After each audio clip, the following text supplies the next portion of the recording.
What is it? A detour. I don't know, might be a roadblock. Better not take a chance. All right.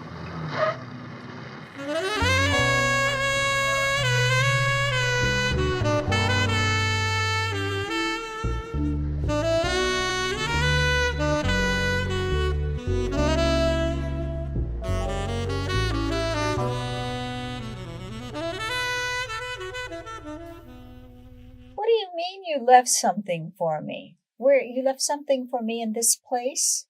What, like an Easter egg hunt or something? How did you get in here? What are you, a cat burglar? You're not supposed to be in here, Joe. He's a cat burglar in reverse. He left something for me instead of taking something. Oh, in the mysterious drawer? Oh, what? Did you? It better not be a diamond necklace. You know that I can't stand diamonds. I don't like diamonds. They're so conventional. I like colored stones, Joe. I like rubies. Did you leave me rubies? Oh, did you leave me one ruby? Okay. I'm going to look in the mysterious drawer. I'm all ready to be disappointed. I live in the Noir realm, so disappointment is my daily subsistence. All right, I'll call you back later and let you know what I think of this, whatever it is, okay?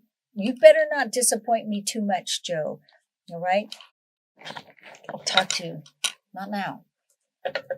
I don't meet him at the House of Pies anymore ever since he got arrested and did some jail time. I don't hang around with parolees. Do I look like I hang around with parolees? And it was all about overdue library books. In fact, it was even worse. I'm not going to tell you right. I'll tell you later. It was even worse than overdue library books. All right, I'm going to this. Does this drawer look mysterious? I think it is. What's this?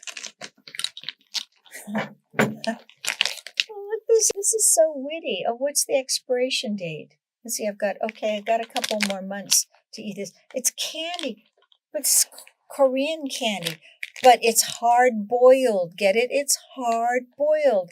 Just like me, just like my life. And let me see what else. It's going to poison me. Maybe he wants to poison me. No, it doesn't look like it's been opened. But look at the top. It says fettuccine. But that's Italian. And you have to say it in Italian style. Fettuccine. Like that. And then it says gummy. But I think that's Scandinavian. Weren't the gummy bears originally out of Scandinavia? And then it's Korean. And then it's English language, hard boiled. So it's global candy. It's global. I don't know if I like this candy. I'm not going to eat it right now, but I am curious to see what it looks like. See if, what is this? Oh, look. Oh, it looks like this. Well, I'm not going to have it right now. I'm going to save it. I'll save it for a little later. That's a nice present, right? That's an imaginative present. It shows a little bit of wit. I still don't know if I'm ready to go up there on a Vermont Avenue below Los Feliz, across from the Skylight Bookstore, to the famous and now notorious House of Pies, where I've had worked out some of the most dramatic transitions of my life. That's another story. We're talking about road trips. Road trip noir. Now, usually, noir stories, these crime stories, usually they unfold in the 20th century city, on the streets of the city, right? Not always. Sometimes they happen on the road. And the thing about being on the road is that you're rootless. You're leaving your past behind you, and you don't know where you're headed. You don't know what is going to unfold, what might be right around the corner, right? So we're going going to talk about a couple noirs that take place on the road, especially They Live by Night. They Live by Night came out in 1948, really the peak of the noir era, and it was directed by the great Nicholas Ray. That name might ring a bell with some of you. Any of you film aficionados? That's going to ring a powerful bell. It was his debut movie. It was an extraordinary debut for somebody's first time out. And the movie that he went on to make later, which was going to define a new generation, define the angst and the turmoil and the passions of a new, until now undefined generation, was called Rebel Without a Cause. It defined the teenager, the first movie to define the teenager. You know where I read it? Wikipedia. I trust Wikipedia. So this has Farley Granger, lovely in this role, and Kathy O'Donnell. He had been working with Kathy O'Donnell doing scene work, they'd been in, I guess, drama school together. He recommended Kathy O'Donnell to Nicholas Ray, and he went ahead and cast her. And something to think about when you watch this movie, and by the way, you're all watching my movies as I talk about them. I don't want it to all end here. You're supposed to go on Netflix, or you're supposed to go to Videotech in South Pasadena, and they had better now underwrite this whole program since I just gave them a plug, and then see some of these movies that sound interesting. They Live by Night is more of a love story than it is film noir. It's a deep love story against a background of crime and criminality.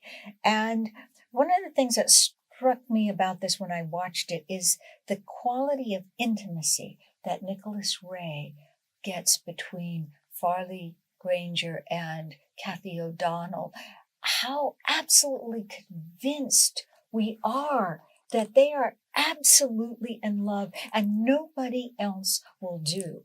And the story is that he's just been let out of prison, poor kid, against the backdrop of the 30s depression. He's now 23. He spent 7 years in prison for a crime he didn't commit. That's very timely. See how these 40s and 50s movies are timely? Because we're now interested in people who sometimes were falsely accused and spent years in prison for crime they didn't commit. And so he wants to hire a lawyer to have his conviction reversed, to be found innocent. And a bunch of hardened criminals, real criminals who are guilty, helped him break out. They're on the road, fleeing the prison. That's how the movie begins. And they help him break out of prison. They're taking him with them, with the understanding that he will help them bust into a bank and do a bank heist. 3 boys like us, we can charge any bank in the country, any bank. How many you knocked over, T-Dub? No. I done a few myself. You're in luck, kid. You're traveling with real people. Takes 3 to charge a bank, and we're the 3 mosquitoes. We move fast. Can you take it? Me? You. Sure. I can rip myself up to anything. Maybe. You ripped yourself up once to killing a man, didn't you? Yeah. I sure did. So he now is beholden to this criminal gang. And along the way, he is introduced to the daughter of one of the older thugs. And she's working around a gas station. Nicholas Ray had her work for 2 weeks in a gas station, doing the real work in the garage, the work of the cars, the filling station work. So she would look like she was absolutely at home in this environment.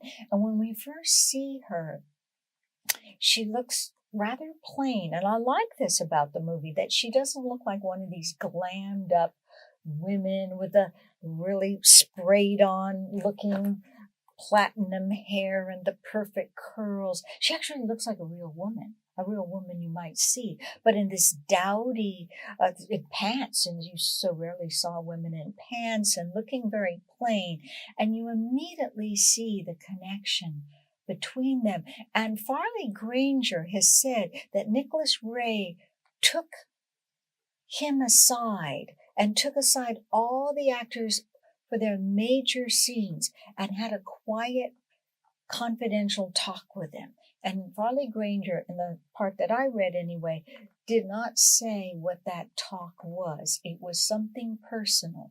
But I believe that Nicholas Ray told both Kathy O'Donnell and Farley Granger, gave them advice for how they reacted to each other, because right away you see a magnetism between them.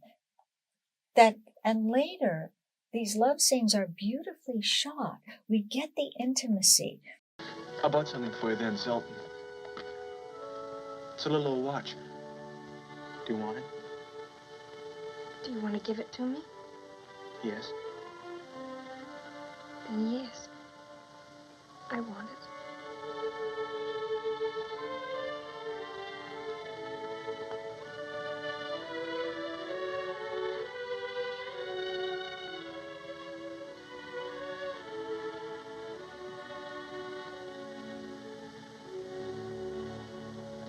Is it true you never had a fella?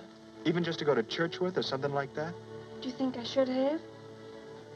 I was just asking. That's your own business. I never saw any use of it. You trying to say I should have a fella? That fella ought to be you? Is that it? I guess maybe it is. I thought maybe that's what you were trying to say. They want to leave the criminal world. They can't, because he's beholden to these crooks who will probably kill him if he doesn't do what they say. So they hit the road. That's why it's a road movie, right? For a while, they're on a Greyhound bus, or one of these buses. For a while, he buys a cheap secondhand car, convertible, and he's on the road then trying to escape from what they know is the fate that's going to catch up with him. So that's a road movie. Now, here's another one, a little more shadowy, a little more complex, little darker. And that's Gun Crazy.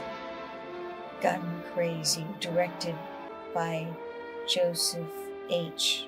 Lewis, who also directed a movie I love called The Big Combo that was lit by John Alton. And so we talked about this once before. Again, you have two lovers.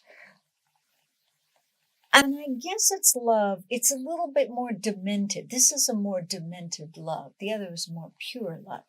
And it's John Dahl and Peggy Cummings. And they are gun enthusiasts. They are gun crazy. Gun crazy is the right name for this movie because they're both crazy about guns, and one of them is freaking crazy. You know what I'm telling you? And in this case, it's the woman. The problem is she has a penchant for killing people. Road movie, right? And there's finally one more, and you know, I think you all know by now, that when I'm talking about certain movies, it's because I'm going to wind up reading a poem that pertains to the movies that we're talking about, because each of these began first with the poem. I take the poem and I build the whole episode, the whole sequence around it. So I have a poem by Cece Peri.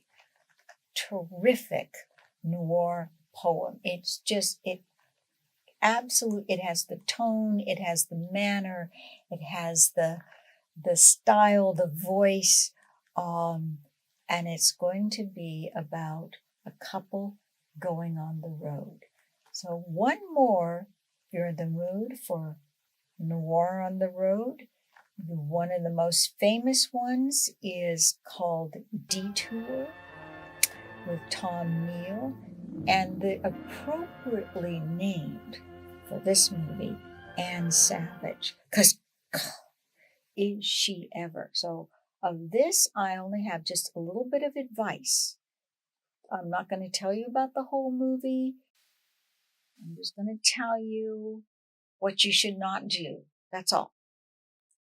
If you ever find yourself in a situation where you're hitchhiking to LA to be with your girlfriend because you miss her so much, and you get picked up by a guy who keeps taking pills because he has heart trouble, and he's got some money with him too, and then he dies because of his heart problems, and you're afraid that everybody will think you killed him for the money and his car, so you're afraid to go to the police or the hospital. You decide to assume his identity and take his car and be him, and now you're still driving to Los Angeles under an assumed identity, and there's a woman on the side of the road, a very nice looking woman, and you pull over to pick her up. You don't ever, under any circumstance, pick up a woman hitchhiker whose name is Vera. You got that? So you might ask her what her name is. And if her name is Vera, you just keep driving. Okay, that's all. That's all I have to say about Detour. All right. I've got some candy waiting for me. I'm going to try it out. It looks a little bit ambiguous to me. It looks like it could go either way. Maybe I'll like it, maybe I won't. It doesn't matter because it's hard-boiled. It's called hard-boiled, so it fits the theme. Cece Peri, a poet of Los Angeles, who has taken several of my Noir classes, and these prompts, this immersion in film noir, which I leave different poets, that works really well for some people. It works very well for her. In every class, she's gotten some stunning poems. She's published pretty widely, here and there, all around. And is a popular presenter of her work, too. Good writer, good reader. Comes from New York originally. Got a little bit of that New York flavor. Never completely rubs off, you know. And this one is called Trouble Down the Road. I want to say something about it after I read it, because people out who don't read it in the noir context, they don't completely understand it. And I understood it like that. I went, it's the beginning of the movie. Think about it. Every noir has a crime, but not every scene has a crime. The scenes at the beginning don't have a crime. Okay, this is the story. Is it? You hear my bake? Oh, sometimes I get a lot of complaints about my Bakelite. People write in. We get swamped with emails, YouTube comments saying I should take them off just to reduce the number of comments and complaints that I get about this one Lynn Emanuel gave me, you know, did you know that? And this one, Lois P. Jones gave me, yay, Lynn Emanuel, yay, Lois P. Jones. Trouble Down the Road. At the flat top grill, he was all business, flung raw eggs dead center into the corned beef hash like a strapping southpaw. In the alley with me, he was all ideas. Said he'd be leaving soon, had a shot back east, a tryout for the big leagues. Said his sister would loan him a Buick convertible, and he'd fill it with malt beer and tuna. All he needed was a woman to hold his cat while he drove. I like animals, I told him.